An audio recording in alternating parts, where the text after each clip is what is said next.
नमस्कार प्यारे बच्चों, मैं योगेश आप सबके लिए लेकर आया हूं प्रीवियस ईयर क्वेश्चन की सीरीज। और ये प्रीवियस ईयर क्वेश्चन बहुत इंपॉर्टेंट आप लोगों के लिए रहने वाले हैं। कैसे इंपॉर्टेंट रहेंगे आज की इस क्लास के अंदर जानेंगे। आपकी इस क्लास को शुरू करने से पहले आप लोगों को बेसिक बातें बताना चाहूंगा। वो बेसिक बातें क्या है? बेसिक बातें ये है कि जो आपकी प्रीवियस ईयर क्वेश्चन की जो क्लास है अब हर रोज शाम 8 बजे आपको मिला करेगी। सभी बच्चे हर रोज शाम 8 बजे अपनी नोटबुक पर दोस्तों एक सीरीज बना लेना 1 से लेकर 50 तक के क्वेश्चंस की। और उस सीरीज के अंदर जैसे ही आप इस क्लास को लगाओगे और आपके सामने जैसे कि क्वेश्चन नंबर 1 आएगा, तो अगर आपको लगे कि इसका आंसर क्या है, ऑप्शन ए है, ऑप्शन बी है, ऑप्शन सी है या डी है, तो आप अपनी नोटबुक पर क्या क्लिक करोगे, ए बी सी डी आप लिख लोगे, ताकि आपको पता चले कि 50 क्वेश्चंस में आपका स्कोर कितना है। और स्कोर दोस्तों अगर आपको इंक्रीज करना है तो प्रीवियस ईयर क्वेश्चन की एक क्लास आप लोगों के लिए रामबाण से कम नहीं है। चलिए दोस्तों शुरुआत करता हूं अपनी आज की इस बेहतरीन क्लास की। और इस क्लास के अंदर हम जानेंगे प्रीवियस ईयर के उन प्रश्नों के बारे में जो आपसे प्रीवियस एग्जाम्स के अंदर पूछे गए थे। और साथ में आप लोगों को यह भी बताया जाएगा कि जो आगामी आपका हरियाणा सीईटी का एग्जाम होगा, उस एग्जाम में आप लोगों से प्रश्न किस प्रकार और कैसे कैसे प्रश्न पूछे जाएंगे। चलिए दोस्तों शुरुआत करता हूं अपनी आज की इस क्लास की। और आज की इस क्लास का जो पहला प्रश्न है, देखिए बहुत बेसिक प्रश्न है और बहुत महत्वपूर्ण प्रश्न है। क्यों है वो भी इस क्लास के अंदर हम जानेंगे। तो पहला प्रश्न आपके सामने आ जाता है। क्या कहता है कि पंजाब का वह पुनर्गठन जिसने हरियाणा को एक संपूर्ण राज्य के रूप में स्थापित किया, वह किस वर्ष हुआ था। अब देखिए, हरियाणा को एक पूर्ण राज्य के रूप में स्थापित किया तो वह किस वर्ष था। अब क्वेश्चन की ना सारी फॉर्म चेंज कर दी बच्चों। फॉर्म चेंज कैसे करी? क्योंकि देखो, अगर आपसे सिंपल एक लाइन में यह पूछ लिया जाए कि हरियाणा का गठन कब हुआ था, तो आप सभी 1 सेकंड में बता दोगे कि सर 1966 को क्या हुआ था, हरियाणा का गठन हुआ था। लेकिन यहां पर हमारा क्वेश्चन ही अलग पूछ लिया। क्या पूछा कि पंजाब का वह पुनर्गठन जिसने हरियाणा को एक पूर्ण राज्य के रूप में स्थापित किया, वह किस वर्ष था। आपके ऑप्शंस दोस्तों क्या है, 1962 है, 1965 है और 1966 और 1961। और दोस्तों उत्तर नहीं देना चाहते, आप सभी को पता है कब से शुरू हुआ था। जब आपका हरियाणा सीईटी का एग्जाम आया था तो उसमें 5वां ऑप्शन भी दे दिया था कि मैं उत्तर नहीं देना चाहता। और ये कौन से एग्जाम्स में क्वेश्चन पूछ लिया जाए तो हरियाणा सीईटी के प्री ग्रुप डी में 2023 में बच्चों ये क्वेश्चन पूछा गया था। अब इस क्वेश्चन का जो राइट आंसर क्या रहेगा जी, हरियाणा का गठन आप सभी को पता है कब हुआ था, आपका 1 नवंबर 1966 को। तो ऑप्शन सी यहां पर हमारे लिए क्या रहेगा, बिल्कुल सही रहेगा। चलिए जानते हैं इस क्वेश्चन के बारे में थोड़ी सी और बातें। जैसे कि आप सभी को पता है कि राज्य के रूप में हरियाणा 1 नवंबर 1966 को क्या है, पंजाब पुनर्गठन अधिनियम 1966 के माध्यम से अस्तित्व में आया था। इसको अगर हम शॉर्ट तरीके से पढ़े तो कैसे पढ़ सकते हैं कि हरियाणा 1 नवंबर 1966 को क्या हुआ, एक अलग राज्य के रूप में आया और पंजाब पुनर्गठन अधिनियम के तहत हरियाणा का क्या हुआ था, गठन हुआ था। इसी के साथ साथ हरियाणा की राजधानी आपसे कहे तो चंडीगढ़ क्या होती है, हरियाणा की राजधानी होती है। और दोस्तों आप लोगों के लिए इंपॉर्टेंट पॉइंट ये भी है कि जो ये हरियाणा और पंजाब की संयुक्त राजधानी कौन सी है बच्चों, चंडीगढ़ इसकी क्या रहेगी, संयुक्त राजधानी रहेगी। ठीक है जी। इसी के साथ साथ दोस्तों हरियाणा में 22 जिले हैं और 6 प्रशासनिक प्रभाग जो हरियाणा के अंदर है। आपसे क्वेश्चन जो ये 22 जिले हैं, यहां से एक पॉइंट आपसे पूछ लिया था। क्या पूछा था कि हरियाणा राज्य का 21वां जिला कौन सा बना, तो 21वां दोस्तों पेपर के अंदर आया था। और क्या है, 21वां जिला मेवात बना था। साथ में आपसे यह भी पूछ लिया जाए कि 22वां जिला कौन सा था, चरखी दादरी आपके हरियाणा का 22वां जिला होता था। ठीक है जी।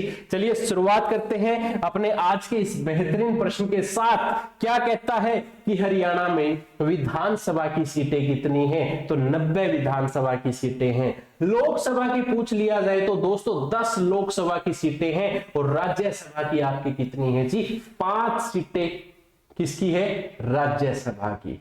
ठीक है, ये बेसिक सी बातें हैं जो आप लोगों को अभी बताना जरूरी है। और धीरे धीरे अगर आप हर रोज शाम 8 बजे ये क्लास लगाते हैं तो ये क्लासेस आप लोगों के लिए रामबाण बन जाएगी जी। ठीक है, दूसरा क्वेश्चन आप सबके सामने कि हरियाणा में कितने लोकसभा निर्वाचन क्षेत्र हैं। क्वेश्चन क्या कहता है कि हरियाणा में कितने लोकसभा निर्वाचन क्षेत्र हैं। क्या वो 10 है, क्या वो 11 है, क्या वो 12 है, क्या वो 9 है, या उत्तर नहीं देना चाहते। और ये जितने भी प्रश्न की मैं बात कर रहा हूं ये आपके भाई प्रीवियस एग्जाम में आए हुए हैं। जैसे कि आप देख पा रहे हैं यहां पर आया है हरियाणा सीटी प्री ग्रुप डी 2023 में ये क्वेश्चन पूछा गया था जी। क्वेश्चन है लोकसभा निर्वाचन क्षेत्र कितने हैं हरियाणा में, तो हरियाणा में 10 क्या रहेंगे लोकसभा निर्वाचन क्षेत्र रहेंगे। ठीक है जी, अभी थोड़ी देर पहले पढ़ा था लोकसभा की सीटें कितनी है, 10 सीटें हरियाणा के अंदर क्या रहेगी लोकसभा की रहेंगी। और दोस्तों क्वेश्चन ये भी तो पूछ लिया जा सकता है कि वो 10 सीटों के नाम बताओ हमें कौन कौन से हैं। तो पहली सीट आपकी जी अंबाला की है, दूसरी सीट करनाल की है, तीसरी कुरुक्षेत्र की है, चौथी गुड़गांव की है और पांचवी फरीदाबाद की है। छठी दोस्तों आपके कहां की, भिवानी की है, महेंद्रगढ़ की है दोस्तों। इसके साथ साथ सातवीं आपकी रोहतक की है, इसके साथ साथ आठवीं सिरसा की है, नौवीं सोनीपत की और 10वीं आपकी दोस्तों हिसार की सीट रहेगी। क्लियर है। आपसे क्या कहा कि हरियाणा में 10 लोकसभा सीटों के नाम बताओ, तो ये रहे आपके नाम जो आप सभी को पता होना चाहिए। इसका स्क्रीनशॉट जरूर लेना भाई, क्योंकि आप लोगों से पूछा जाता है क्या कि भाई 10 लोकसभा सीटें कौन सी हैं। ठीक है, चलिए अगला प्रश्न कि राज्य का पुष्प कौन सा है। हरियाणा राज्य का जो राजकीय पुष्प है वो कौन सा है। क्या वो आपका दहलिया है, क्या वो तुलिप है, क्या वो कमल का फूल है, या फिर गेंदे का, या फिर आप उत्तर नहीं देना चाहते। क्योंकि एक ऑप्शन आपकी हरियाणा सरकार ने HSSC ने ऑप्शन दे रखा है कि अगर आपको उत्तर नहीं आता तो आप ऑप्शन डी पर ई पर क्लिक कर सकते हैं, जिसका मतलब क्या है कि मुझे उत्तर नहीं आता तो मैं उत्तर नहीं देना चाहता। और ये क्वेश्चन है जो ये आपका HSSC ऑपरेशन थिएटर असिस्टेंट 2021 में पूछा गया था, HSSC जूनियर इंजीनियर 2018 की सेकंड शिफ्ट में पूछा गया था। इसके अलावा हरियाणा कंप्यूटर टीचर 2019 में और HSSC प्री ग्रुप डी के एग्जाम में 2023 में भी ये क्वेश्चन पूछा गया था। बेसिक सा प्रश्न है जी। प्रश्न ये कहता है कि हरियाणा का राजकीय पुष्प कौन सा है, तो हरियाणा का जो राजकीय पुष्प है वो है कमल का फूल। क्या है जी, कमल क्या है आपका राजकीय पुष्प है, यानी कि फूल है। ठीक है दोस्तों, आपसे इसके साथ साथ ये बातें भी पूछ ली जा सकती है कि राजकीय वृक्ष कौन सा है, राजकीय पुष्प कौन सा है, राजकीय पशु भी पूछ लिया जाता है, और राजकीय पक्षी अगर पूछ लिया जाए, या फिर आपसे राजकीय खेल पूछ लिया जाए। बेसिक सी बातें हैं दोस्तों, हमें पता होनी चाहिए। अगर आप 10th क्लास में भी पढ़ते हैं ना, अगर आप 5th क्लास में भी पढ़ते हैं, अगर आप बिल्कुल फर्स्ट क्लास में, अगर आपका कोई छोटा भाई बहन है या छोटा बच्चा है, उसको भी पता है जी ये बातें, क्योंकि उनकी क्लास में पूछा जाता है कि राजकीय वृक्ष कौन सा है, तो कौन सा है आपका पीपल का पेड़ है। आपसे पूछ लिया जाए पुष्प कौन सा है, तो कमल का है। आपसे पशु पूछ लिया जाए तो काला हिरन है, और पक्षी पूछ लिया जाए तो ब्लैक फ्रैंकलिन, जिसको हम काला तितर के नाम से जानते हैं। राजकीय खेल तो जी सभी को पता है, कुश्ती है हमारा राजकीय खेल। ठीक है दोस्तों, ये बेसिक सी बातें हैं। धीरे धीरे ये क्वेश्चन इंक्रीज होंगे, ये इंटरेस्टिंग क्लास रहेगी आप लोगों के लिए अगर आप इसको बिल्कुल शुरू से लेकर अंत तक देखेंगे। ठीक है, इसी के साथ साथ जी क्या पूछा है कि हरियाणा का राज्य पशु कौन सा है। देखिए क्वेश्चन मैंने रिपीट जरूर किया है इस क्लास के अंदर, रिपीट करने का कारण भी है कुछ, वो भी आप लोगों को बताऊंगा। तो राज्य जो हरियाणा का राजकीय पशु पूछ लिया जाए तो गुरुजी कौन सा है, क्या ऊंट है, क्या वो बाघ है, क्या वो काला हिरण है, क्या आपका ये हाथी है, या फिर उत्तर नहीं देना चाहते। और ये प्रश्न दोस्तों कब आया था, आपकी HSSC CET pre group D 2023 में आया था। क्या पूछा है कि हरियाणा का राजकीय पशु कौन सा है, तो राजकीय पशु की बात की गई है आप लोगों से, तो कौन सा है, अभी थोड़ी देर पहले बताया था जी, कौन सा है आपका काला हिरण आपका क्या रहेगा, सही आंसर रहेगा।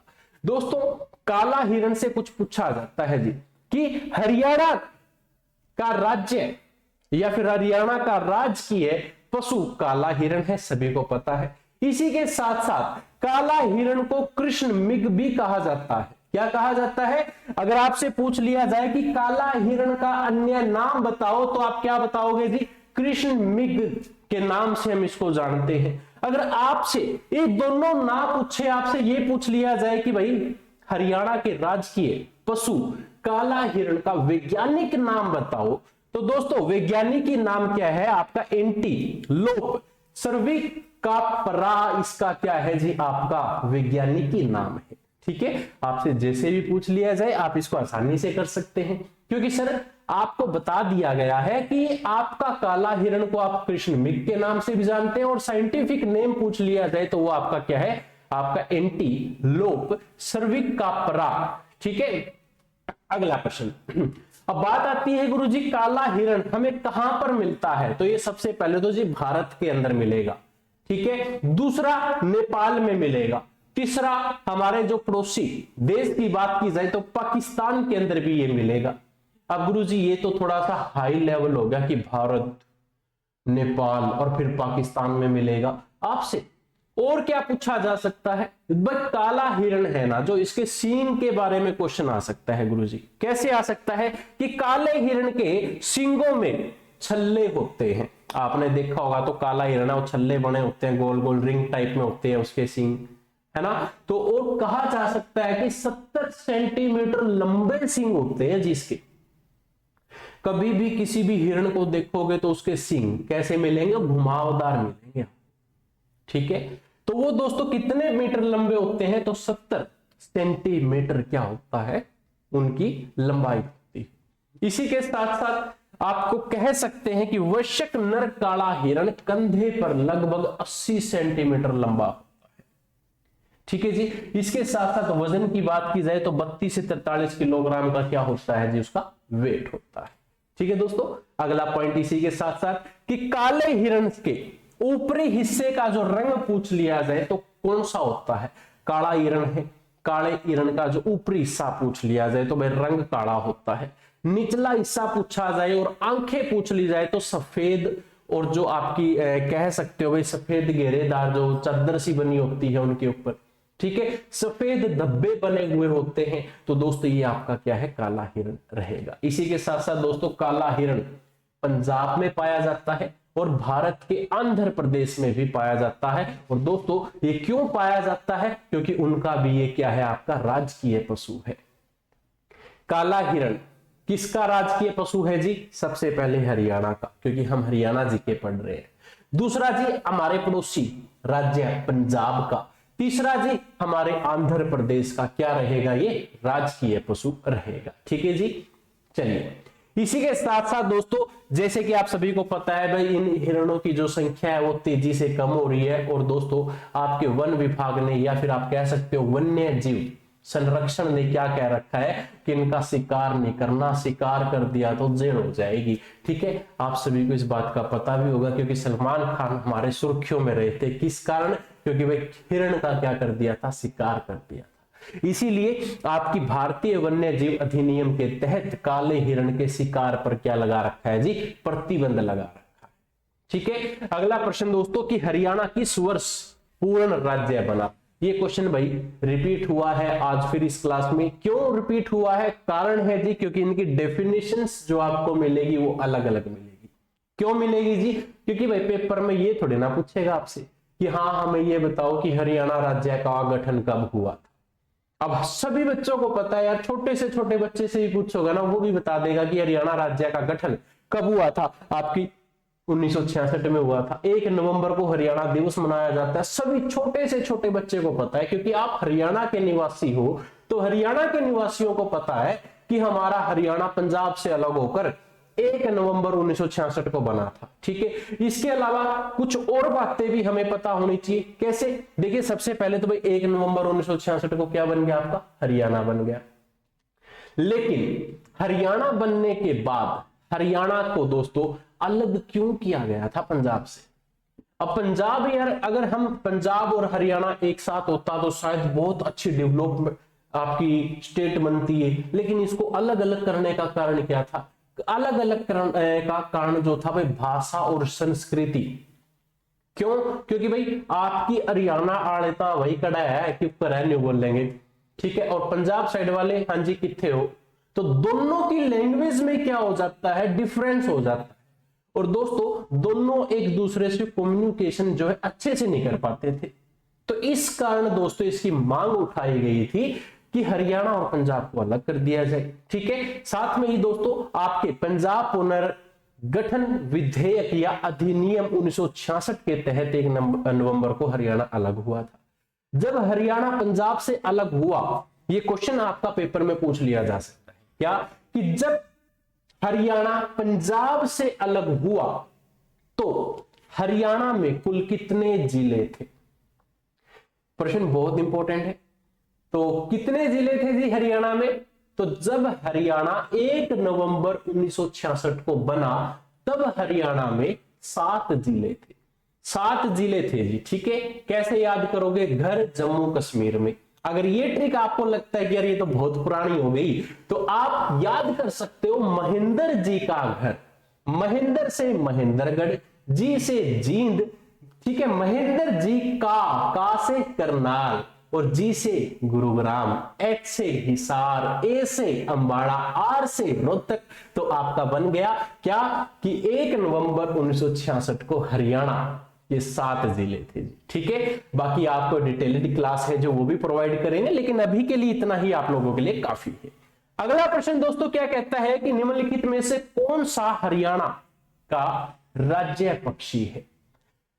निम्नलिखित में से हरियाणा का कौन सा राजकीय पक्षी है। अब यहां तो सर जी कंफ्यूजन हो गई, हमने ये नाम नहीं पढ़े, हमने तो थोड़ी देर पहले कुछ और पढ़ा था। अब क्यों पढ़ा था वो भी जानेंगे जी। तो सबसे पहले ऑप्शन ए को ध्यान से देखिए, क्या कहता है कि मिलियो बेसिक एकली वला, ठीक है। और दूसरा दोस्तों क्या कहता है कि एक्रीडो थ्रीज, ठीक है। तीसरा कहता है क्या कि कोरव्स, और चौथा जो ऑप्शन कहता है वो कहता है कि फ्रोकोलिनस। तो इनमें से हमारा राजकीय जो पक्षी है वो कौन सा है।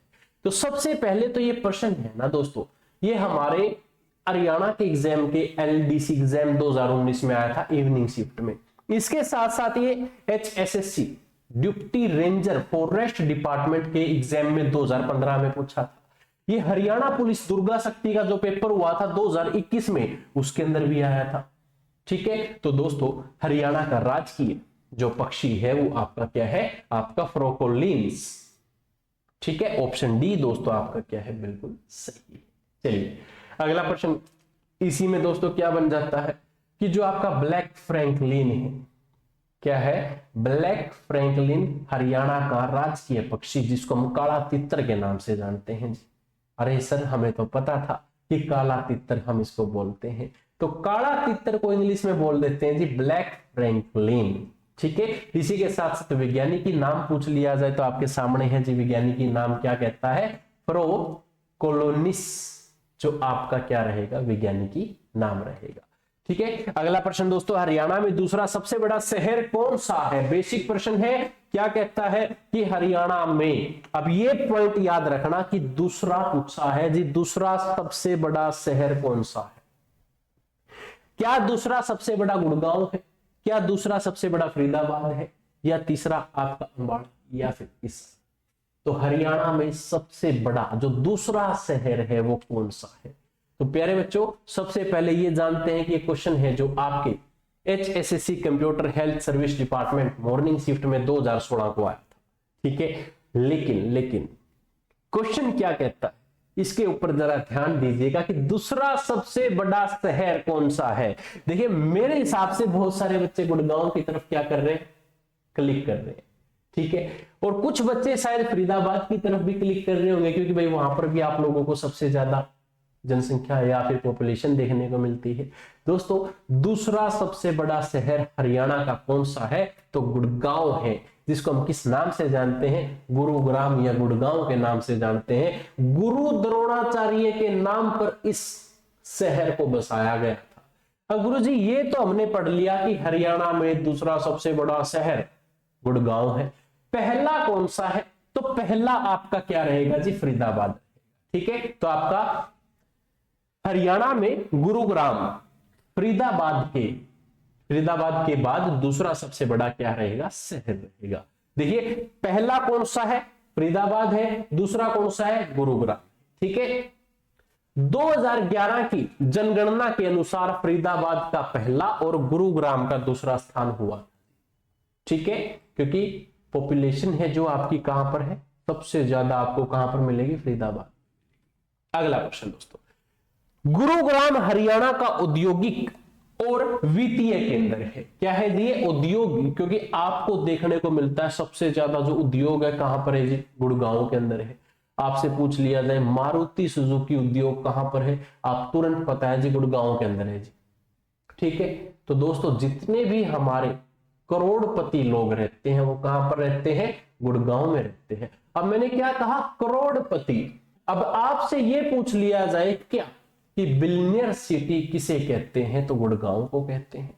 ठीक है, औद्योगिक विहार के नाम से हम किसको जानते हैं, गुड़गांव को जानते हैं, जो आप लोगों के लिए इंपॉर्टेंट है। ठीक है, अगला प्रश्न दोस्तों क्या कहता है कि यह दिल्ली का प्रमुख उपग्रह शहर है और राष्ट्रीय राजधानी क्षेत्र एनसीआर का क्या रहेगा, हिस्सा रहेगा। ठीक है जी, चलिए इसके साथ साथ दोस्तों क्या बात है, ये बहुत इंपॉर्टेंट प्रश्न आ जाता है आप सबके सामने कि हरियाणा के किस जिले में सरस आजीविका मेला 2024 का आयोजन किया, क्या ये कैथल में हुआ था, क्या ये आपके गुड़गांव में हुआ, या फरीदाबाद, या फिर जींद। प्यारे बच्चों, क्वेश्चन की जो फॉर्म है उसको ध्यान से समझना है। क्या कहता है कि हरियाणा के किस जिले में सरस आजीविका मेला 2024 का आयोजन हुआ, तो सरस आजीविका जो मेला है वो हरियाणा के गुड़गांव यानी कि गुरुग्राम के अंदर क्या किया गया था, आयोजित किया गया था। ठीक है, यहां पर दोस्तों आपके ऑप्शंस थोड़े से मिस्टेक हो गए, लेकिन कोई बात नहीं जी, ये कहां पर हुआ था, आपके गुड़गांव के अंदर हुआ था। आप इसको देख सकते हैं, राइट आंसर आपका क्या रहेगा, गुड़गांव रहेगा। ठीक है, इसी के साथ साथ दोस्तों जो ये सरस मेले का आयोजन है ये कहां पर हुआ, आपसे पूछ लिया जाए कि 2024 का जो सरस मेले का आयोजन है वो हरियाणा के गुड़गांव में कौन सी जगह पर हुआ, तो जगह का नाम है जी लेजर वैली ग्राउंड सेक्टर 29। कहां पर, लेजर वैली ग्राउंड सेक्टर 29 में। ठीक है, कब से कब तक हुआ, तो 13 से 29 अक्टूबर तक हुआ जी सरस आजीविका मेले का आयोजन। ठीक है दोस्तों, इसी के साथ साथ क्या कहता है कि इस मेले का आयोजन भारत के ग्रामीण विकास मंत्रालय, राष्ट्रीय ग्रामीण विकास व पंचायत राज संस्थान ने किया। इस मेले का आयोजन, आपसे क्वेश्चन क्या पूछेगा, देखिए कि सरस आजीविका मेले का आयोजन किस मंत्रालय के द्वारा किया गया, तो भारत के ग्रामीण विकास मंत्रालय के द्वारा किया गया, राजकीय ग्रामीण विकास के द्वारा और आपकी पंचायती राज संस्थान के द्वारा किया गया। ठीक है, अगला प्रश्न इसी के साथ साथ दोस्तों कि 1999 से लेकर आज 2025 तक इस मेले का आयोजन हो रहा है जी। आपसे पूछ लिया जाए कि पहली बार इस मेले का आयोजन कब हुआ, तो कब हुआ था, पहली बार 1999 में हुआ था। और दोस्तों 1999 से लेकर आज तक इस मेले का क्या हो रहा है जी, आयोजन हो रहा है। और दोस्तों लास्ट आयोजन इसका कब हुआ था, 13 अक्टूबर से लेकर 29 अक्टूबर 2024 में, क्योंकि 25 का तो अभी स्टार्टिंग हुई है जी। ठीक है, अगला प्रश्न दोस्तों क्या कहता है कि बॉलीवुड में डेब्यू करने वाले वंश पालू हरियाणा के कौन से जिले से हैं, क्या वो कैथल से हैं, क्या वो करनाल से हैं, क्या वो पानीपत से हैं, या फिर आपके हिसार से हैं, बताएं दोस्तों। बॉलीवुड में डेब्यू करने वाला एक व्यक्ति है जिसका नाम है वंश पानू, और वंश पानू हरियाणा का निवासी है जी। और हरियाणा में कहां का निवासी है, तो हरियाणा में पानीपत का क्या रहेगा जी, ये निवासी रहेगा। और पानीपत का जो ये वंश है, इस वंश के कारनामे में जरा सुनते हैं जी। कारनामे मींस अच्छे, नेगेटिव वे में मत जाना, तो अच्छे काम इसने क्या क्या किए हैं भाई। सिंघम रिटर्न फिल्म आई थी जी एक, किसकी बताओ, अजय देवगन की। तो उस फिल्म के अंदर इस वंश पानू ने दोस्तों किसका रोल किया था, लक्ष्मण का रोल किया था। वंश पानू 19 वर्षीय पानीपत के लतीफ गार्डन के रहने वाले हैं जी। आप देख सकते हैं कि 19 वर्ष का वंश पानू है। एज कितनी है जी? 19 साल की है। और पानीपत में कौन सी जगह का निवासी है ये? लतीफ गार्डन का निवासी है। लतीफ गार्डन एक जगह का नाम है, एक स्थान का नाम है, वहां का ये क्या है जी? निवासी। ठीक है, मैंने क्या कहा, अजय देवगन की फिल्म सिंघम के अंदर इसने लक्ष्मण का रोल किया था। और दोस्तों वंश पानु ना प्रोफेशनल तैराकर भी है, स्विमिंग बहुत अच्छी आती है जी इसको। क्यों आती है? देखिए, क्योंकि भाई तैराकर है और 2016 में 50 मीटर 100 मीटर स्कोर करके इसने सर्वश्रेष्ठ तैराकर का जो स्थान है वो हासिल किया। अगला प्रश्न दोस्तों क्या कहता है कि आपकी प्रतिष्ठित यूनिवर्सिटी ऑफ द ईयर पुरस्कार हरियाणा के किस विश्वविद्यालय को मिला? ऑप्शन ए कुरुक्षेत्र विश्वविद्यालय कुरुक्षेत्र, ऑप्शन बी हरियाणा केंद्रीय विश्वविद्यालय, तीसरा ऑप्शन है जी नीलम यूनिवर्सिटी कैथल, चौथा ऑप्शन है जी महर्षि दयानंद विश्वविद्यालय रोहतक। अब क्या है जी? यूनिवर्सिटी ऑफ द ईयर पुरस्कार, ठीक है, यूनिवर्सिटी ऑफ द ईयर पुरस्कार। अब इस क्वेश्चन को ध्यान से सुनना है जी। यूनिवर्सिटी विश्वविद्यालय ऑफ द ईयर पुरस्कार हरियाणा के कौन से विश्वविद्यालय को मिला? तो दोस्तों जी ये पुरस्कार दिया गया है हरियाणा केंद्रीय विश्वविद्यालय, ऑप्शन बी आपका क्या रहेगा? सही आंसर रहेगा। ठीक है, हरियाणा का एकमात्र केंद्रीय विश्वविद्यालय है जी। ठीक है, प्रीवियस ईयर में क्या पूछा था आप लोगों से, क्या कि हरियाणा का केंद्रीय विश्वविद्यालय कौन सा है? अब बहुत सारे बच्चों को नहीं पता था कि हरियाणा का पहला केंद्रीय विश्वविद्यालय कौन सा है। देखिए आप लोगों ने क्या पढ़ रखा था कि भाई हरियाणा का पहला विश्वविद्यालय कुरुक्षेत्र विश्वविद्यालय कुरुक्षेत्र है, लेकिन आपसे पूछा क्या गया था कि हरियाणा का पहला केंद्रीय विश्वविद्यालय कौन सा है? तो केंद्रीय विश्वविद्यालय दोस्तों महेंद्रगढ़ के अंदर है। और हरियाणा का पहला विश्वविद्यालय पूछा जाए तो कुरुक्षेत्र के अंदर है। ठीक है, अब दोस्तों कुरुक्षेत्र के अंदर तो आपका क्या कुरुक्षेत्र विश्वविद्यालय कुरुक्षेत्र है, लेकिन अब हम जो पढ़ रहे हैं केंद्रीय विश्वविद्यालय के बारे में पढ़ रहे हैं, तो केंद्रीय विश्वविद्यालय हरियाणा में कहां पर है जी? महेंद्रगढ़ के अंदर है। गांठ बांध लो इस बात की। ठीक है, आपके केंद्रीय विश्वविद्यालय के वाइस चांसलर यानी कि आपके कुलपति कौन है? तो विश्वविद्यालय की कुलपति प्रोफेसर कौन है जी? टंकेश्वर कुमार को ये अवार्ड दिया। ठीक है, यूनिवर्सिटी ऑफ द ईयर का अवार्ड किसको मिला? आपके केंद्रीय विश्वविद्यालय के प्रोफेसर का नाम टंकेश्वर कुमार को अवार्ड दिया गया। ठीक है, साथ में दोस्तों क्या कहता है कि जो अवार्ड समारोह है वो फिक्की के द्वारा आयोजित करवाया गया था। कहां पर आयोजित करवाया? दिल्ली में आयोजित करवाया। ठीक है बच्चों, चलिए अगला प्रश्न। इसी में क्या कहता है कि फिक्की की महानिर्देशक कौन है?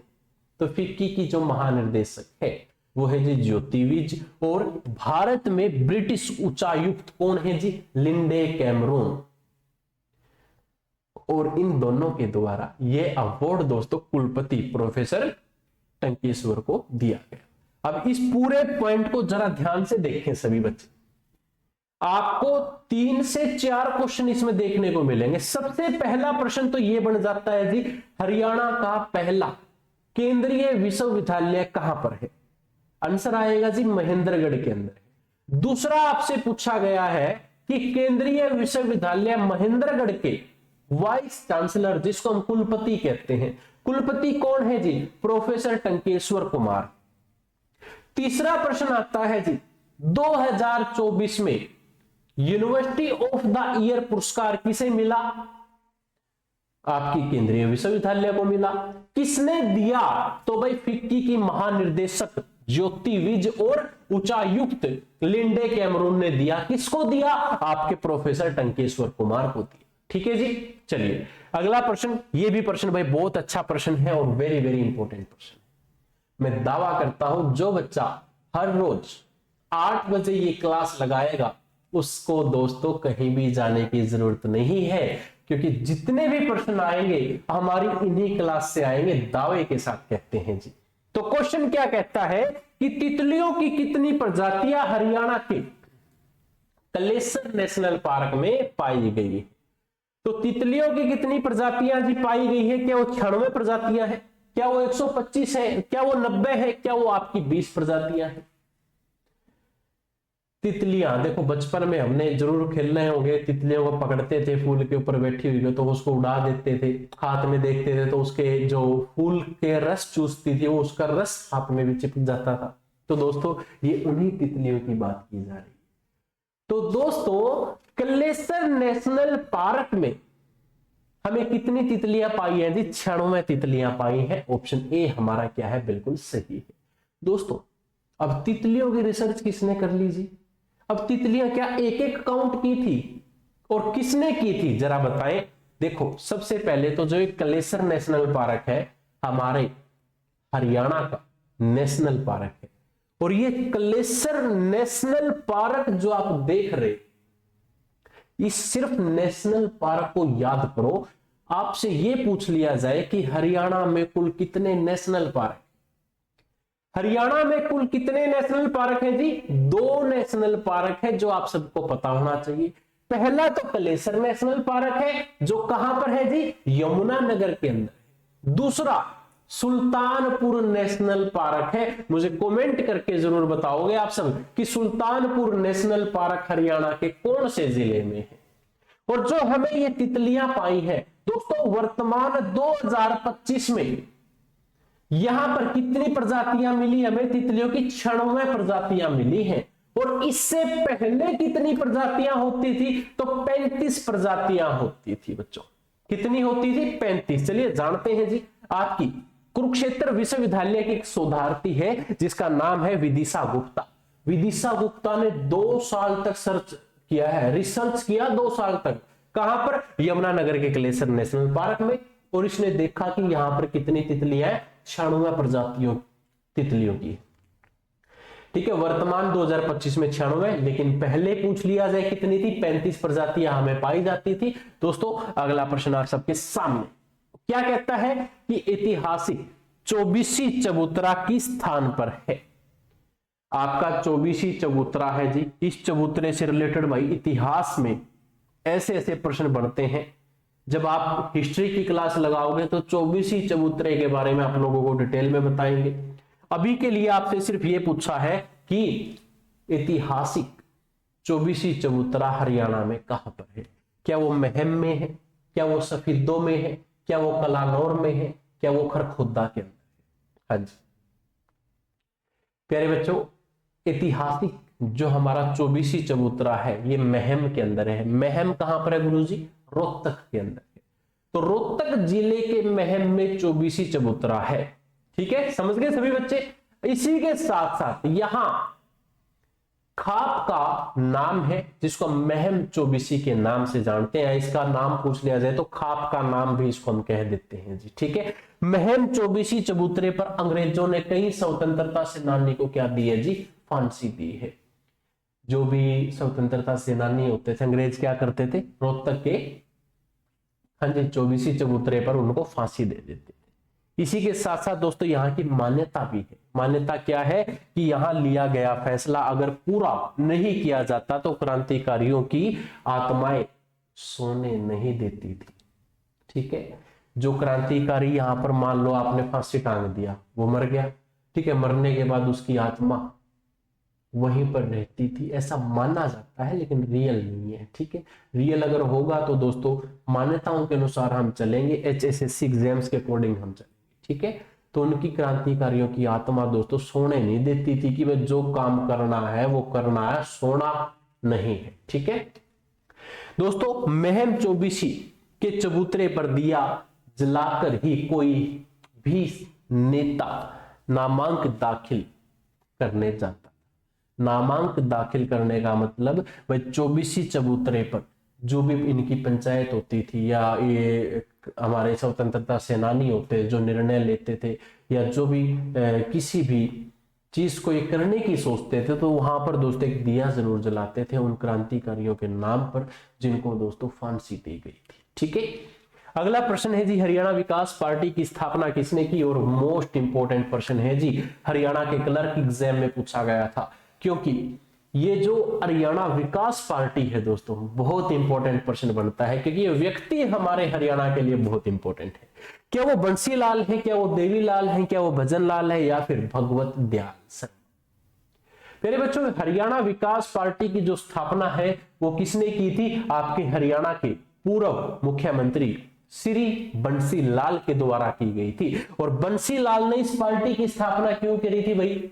ये कांग्रेस को छोड़कर अपनी नई पार्टी बना लेते हैं और पार्टी का नाम रख लेते हैं हरियाणा विकास पार्टी। अब दोस्तों एक क्वेश्चन और बनता है। क्वेश्चन क्या कहता है कि हरियाणा के 4 लाल कौन कौन से हैं? 3 लाल आप सबके सामने हैं, बंसी लाल, देवी लाल, भजन लाल। चौथे लाल हमारे कौन है जी? मनोहर लाल खट्टर, ठीक है, जो हरियाणा के पूर्व मुख्यमंत्री, हरियाणा के 10वें मुख्यमंत्री भी आप उनको कह सकते हैं, ठीक है। अगला प्रश्न दोस्तों इसी के साथ साथ क्या कहता है कि आपकी हरियाणा विकास पार्टी की स्थापना हरियाणा के पूर्व मुख्यमंत्री चौधरी बंसी लाल ने की थी और कांग्रेस पार्टी को छोड़ने के पश्चात इन्होंने ये क्या की थी? स्थापना की थी। बंसी लाल का जन्म पूछ लिया जाए तो भिवानी जिले के गोलागढ़ गांव में हुआ था जी। कहां पर हुआ? भिवानी जिले के गोलागढ़ गांव में। अगला क्वेश्चन दोस्तों आप सबके सामने कि हरियाणा, अभी ये क्वेश्चन की छोटी सी मिस्टेक हो गई जी। क्वेश्चन में क्या है आप लिख लेना, हरियाणा में प्रथम डाकघर पासपोर्ट सेवा केंद्र कहां खोला गया था? करनाल, फरीदाबाद, हिसार, सोनीपत, बताएं दोस्तों। क्या कहा कि हरियाणा में प्रथम डाकघर पासपोर्ट सेवा केंद्र कहां खोला गया था? तो दोस्तों ये खोला गया था आपके करनाल जिले के अंदर। आप देख सकते हैं कि राइट आंसर हमारा क्या रहेगा जी? करनाल। और करनाल में ये पहला डाकघर पासपोर्ट सेवा केंद्र खोला गया। दोस्तों किसने खोला? तो 27 मार्च 2017 को हरियाणा के पूर्व मुख्यमंत्री मनोहर लाल खट्टर ने करनाल में दोस्तों इसका क्या किया था? शुभारंभ किया था। साथ में ही विदेश मंत्रालय और डाक विभाग की एक संयुक्त जो बैठक सी है दोस्तों वो इसकी यहां पर स्थापित की गई थी। इसके साथ साथ दोस्तों उन्होंने ये घोषणा भी की कि करनाल के अलावा हिसार एवं फरीदाबाद में जल्द ही पासपोर्ट सेवा केंद्र है जो वो शुरू कर दिए जाएंगे, ठीक है। और आज की इस क्लास का आखिरी प्रश्न है और मोस्ट इंपोर्टेंट प्रश्न है। मैं दावा करता हूं कि इस टॉपिक से या फिर आपके इतिहास के हर्षवर्धन से क्वेश्चन 101% आपको देखने को मिलता है। क्वेश्चन क्या कहता है कि चिन्नी यात्री द्वारा लिखी गई पुस्तक हरियाणा के थानेसर की महिमा और शक्ति का पर चर्चा करती है। तो ये जो चिन्नी यात्री है, एक चिन्नी यात्री, देखो इस क्वेश्चन को पहले समझा देता हूं मैं। चिन्नी यात्री चीन से आया, उसने कुरुक्षेत्र की शक्ति और कुरुक्षेत्र की महिमा का वर्णन अपनी किताब में कर दिया। उस चिन्नी यात्री का नाम क्या है? क्या वो हवेन सुआंग है, क्या वो फाइयान है, क्या वो म्यू वांग है या फिर जांग कियांग है? सब बच्चे समझ चुके होंगे जिसने इतिहास पढ़ रखा है। तो दोस्तों चिन्नी यात्री आया था कहां पर? आपके थानेसर में। और दोस्तों हवेन सुआंग क्या है जी? उसका नाम है, ठीक है प्यारे बच्चों। प्रसिद्ध चिन्नी यात्री हवेन सुआंग 629 में गांधर के रास्ते भारत में आया था। अब ये तो बहुत लंबी लाइन होगी जी, हमें ऐसे मत बताओ। तो आपको मैं बताता हूं कैसे। आपसे क्वेश्चन पूछ लिया जाए कि हवेन सुआंग भारत कब आया, तो भारत कब आया जी? 629 में आया। आपसे पूछ लिया जा सकता है हवेन सुआंग हरियाणा में कब आया। अब कुछ बच्चे कंफ्यूज हो गए कि सर भारत में 629 में आया तो हरियाणा भी तो भारत का हिस्सा है, तो 629 में आया होगा। नहीं बच्चों, आपसे पूछ लिया जाए कि भारत में कब आया तो 629 में आया। आपसे पूछा जाए हरियाणा में कब आया तो 634 में हरियाणा में आया। किसके शासन काल में आया? तो हर्षवर्धन के शासन काल में आया था। आपको अगर डिटेल्ड क्लास चाहिए तो वो भी आपको मिलेगी। इस वीडियो के कमेंट बॉक्स में कमेंट जरूर करना। आपकी कमेंट्स को बिल्कुल ध्यानपूर्वक, बिल्कुल सीरियस लेकर हम आपको पढ़ाएंगे ताकि आपका हरियाणा सीईटी इस बार 101% क्या कहते हैं इस सुर्खियों में आकर आप भी क्वालिफाई करें, ठीक है दोस्तों। 15 वर्षों तक भाई क्या है कि उसने भारत का भ्रमण किया था और भारत के अंदर घूमा था, हरियाणा के अंदर रहा और हरियाणा के लिए हमारे हर्षवर्धन जो अंतिम हिंदू शासक होते थे उसके लिए दोस्तों इन्होंने एक पुस्तक लिखी थी। पुस्तक का नाम है सीयू की, ठीक है बच्चों। आपके हवेन सुआंग है भाई, चीन से आए थे, स्पेशल हरियाणा के अंदर काफी समय तक रुके थे और हरियाणा में इसने हरियाणा के थानेसर का वर्णन किया, महाराज हर्षवर्धन का वर्णन अपनी उस पुस्तक के अंदर किया। पुस्तक का नाम क्या है जी? सीयू की। पेपर में पूछा गया था कि हर्षवर्धन के शासन काल में कौन सा चीनी यात्री आया, तो हवेनसुआंग आया। हवेनसुआंग की पुस्तक का नाम पूछ लिया जाए तो सीयू की इसकी पुस्तक का नाम होता था। ठीक है बच्चों, तो ये थी आपकी आज की क्लास। आशा करूंगा सभी बच्चों को आज की क्लास बहुत अच्छी लगी होगी। क्लास के कमेंट बॉक्स में कमेंट करके जरूर बताना, क्या बताना है कि निम्नलिखित में से हरियाणा विधानसभा के 21वें अध्यक्ष कौन है। ये आप लोगों के लिए एक छोटा सा होमवर्क हम लेकर आए हैं। क्या वो आपके हरविंदर कल्याण है, क्या वो दुष्यंत चौटाला है, रणवीर गंगवा है, या फिर कृष्ण बेदी है? ये क्वेश्चन है आप लोगों के लिए। जितनी ज्यादा संख्या में आप कमेंट करेंगे उतना ही आप लोगों के लिए अच्छा है, और आपको इसका जो सही आंसर है वो कल की क्लास में बताएंगे। तो हर रोज शाम 8 बजे सभी बच्चे क्लास में आए, और दोस्तों भारी संख्या में इस क्लास को ज्वाइन किया करें, क्योंकि जितना अच्छा कंपटीशन होगा उतना मजा आएगा आप लोगों को तैयारी करने में। ठीक है, मिलता हूं अब आप लोगों को कल की क्लास में। तब तक के लिए जय हिंद, जय भारत।